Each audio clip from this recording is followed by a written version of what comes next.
There's a quiet beat right before music starts. For that moment or two, there's a mixture of uncertainty and anticipation. But when the song begins, that feeling usually passes by without notice, and there's a sense of comfort. Because, unlike life, we know what's coming. It's all there on the page. In a sense, it's kind of sad, but life has to go on. You know, that's the thing about tragedy, loss, is life has to go on. You know, it don't stop. Tommy Carver knows pain and loss can feel isolating. One of the hardest things I've ever heard or had to go through in my life, I reckon. But you imagine the wind and the rain the way it was.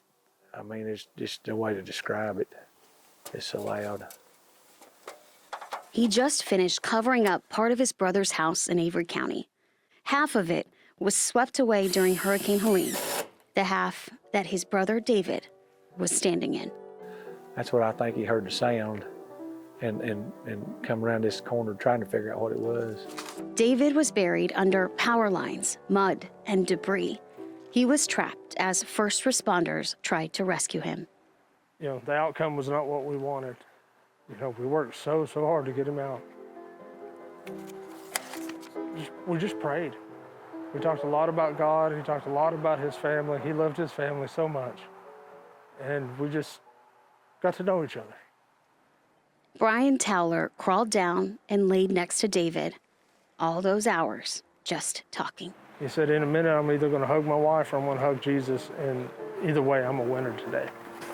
David spent 10 hours trapped in the debris. And that whole time, he was making sure others were okay and that they had faith. He was a good man. Helped a lot of people, you know.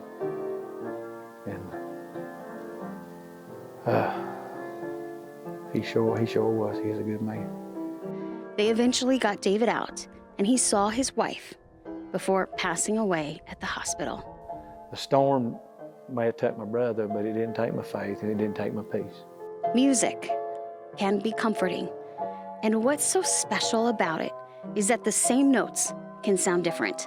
That's how we all are, same and different all at once. And years down the road, so people will be saying, that's that man that died that kept his faith down then. You know that moment right before music ends? That awareness and trust and certainty? What better way to go? Right down to the last breath. That's faith.